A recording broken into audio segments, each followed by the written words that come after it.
What's up, good people? Welcome to Jays and Jumpers. I'm your host, DJTheParkBoy, and today it's time to get into some of these James Harden rumors because they've been running rampant that James Harden is not happy playing in Brooklyn. With Kevin Durant being out, and now it seems like he's the only one there to carry the team. Then Kyrie's only playing at away games, and at certain away games, depending on where they're playing at. There's been a lot of rumblings that he's not happy playing for the Brooklyn Nets. Could it change the scenery becoming towards James Harden's way? That's very possible. It's very possible that James Harden could be looking for a change of scenery.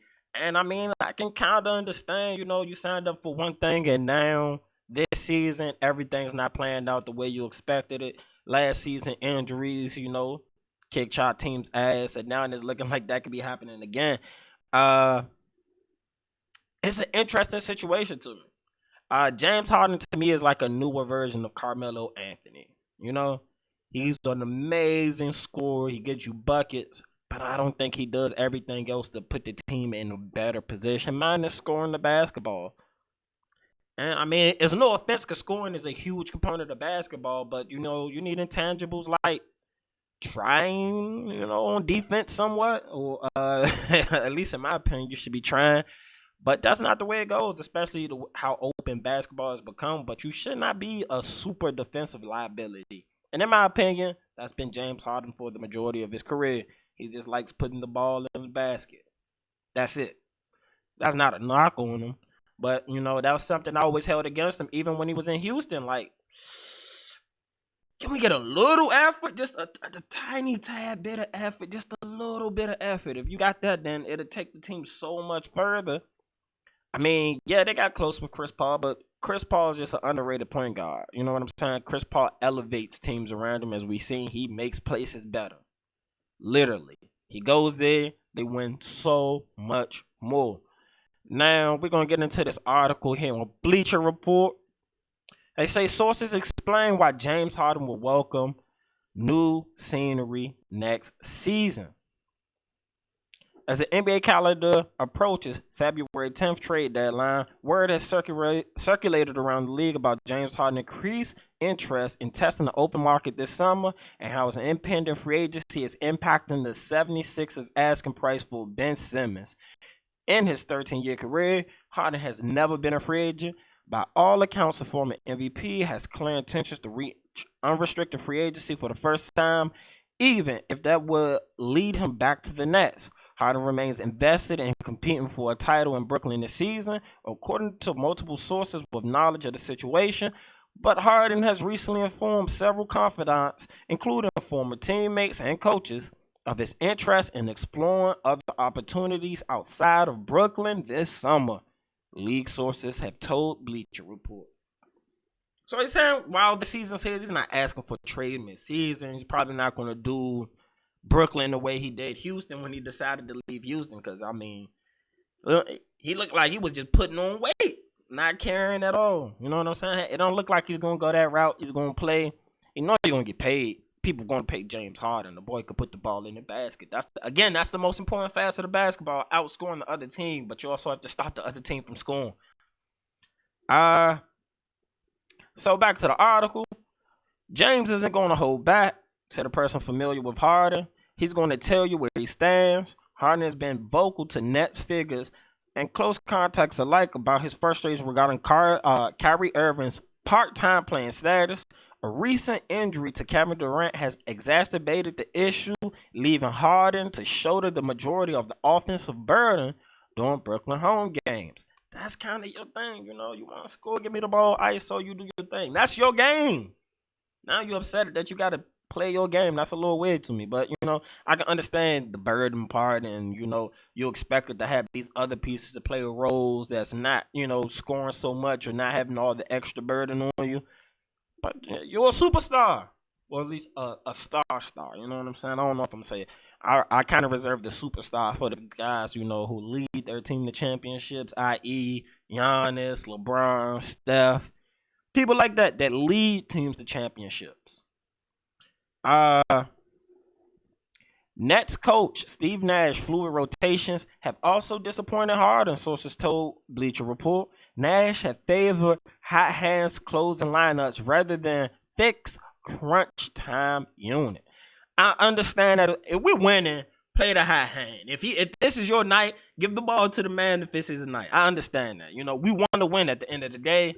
I understand people how they feel about their minutes, but if you're not feeling it right now, give it to the guy that is. I mean, if you truly want to win versus, making your image look better.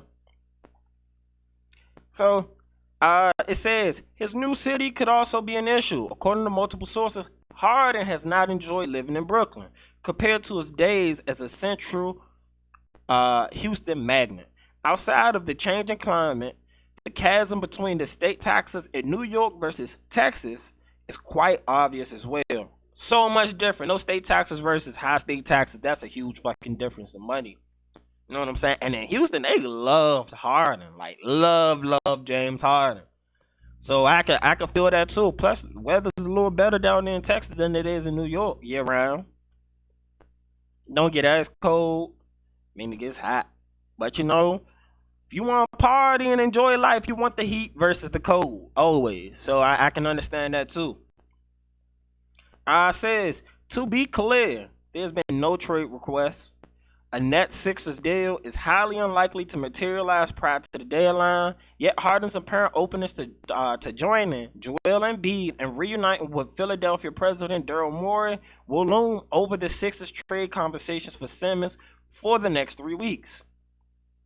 A potential sign and trade for Simmons this offseason was noted back in early December by Bleacher Report. The article states, if Harden were to reach free agency, teaming with Embiid in Philadelphia will present one of the few situations that can offer Harden a similar chance to capture a championship he desires. Since his Rocket days, Dwayne Wade's 3 titles have long been somewhat of a self-imposed benchmark for Harden's career. His connection to Morey is clear, and Harden is also known to hold a relationship with Michael Rubin, a Sixers limited partner who bought a minority share of the team in 2011. Philadelphia is not necessarily holding on to Simmons to acquire Harden this summer, sources said, but it seems both the Sixers front office and Harden are viewing that potential marriage as a backstop for their respective futures. Philadelphia officials and executives across the league continue to monitor Bradley Beal's status in Washington. I was about to stop this name, but let's see what they talking about with Beal. I don't know if he's supposed to play a role in that. But Beal for Harden, I wouldn't like that. Of course, for any sign and trade to happen, Brooklyn would need to be a willing participant. If Harden ever does formally communicate his interest in playing elsewhere this summer, the Nets would likely be hard-pressed to find a greater return for Harden than Simmons. Assuming Simmons can rediscover his all-star form.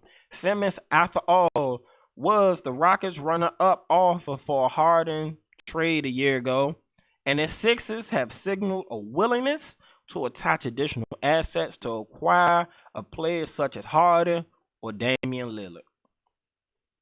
So, I mean, it's breaking down and boiling down to this. Harden ain't happy. He missed Houston. Understandably, Houston's a fun place to be. New York's a fun place to be. You know what I'm saying? Those are places you go.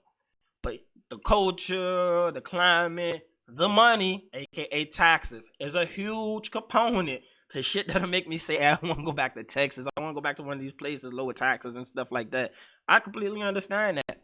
And, injuries again is decimating the team. And this team is so loaded with the 3 people who are supposed to be the top people that if they don't win, they're going to get ridiculed a lot. So I understand where he's coming from with that. Like, are we going to keep having to deal with the same issues, or, am I going to get to the next level? Do I think Harden's going to win the ring?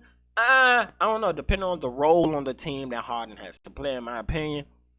Of course he can win the ring. Anybody can win a ring. But can you lead a team to a championship when it's your team and everybody's depending on you and counting on you? Can you do that? That's the question. I don't know, but, this offseason is going to be a lot more interesting knowing that James Harden's looking for a new home. I can already see that's a lot of headlines, a lot of storytelling right there. But it's your boy, DJTheParkBoy. Thank you for tuning in to Jays and Jumpers. I'm out. What's up, good people? It's your boy, DJTheParkBoy. And if you enjoy the content I provide here on the Next Up Network, a good way for you to support, go hit the merch store. That's right, flosshousestore.com. Go buy some t-shirts. Go buy some socks. You can buy hoodies. You can get anything you're looking for. Make sure it's official Floss House merch. Support the show. That's an easy way to support the show directly. I mean, what you doing? Like, don't waste your time. Go do it right now. Right now, man.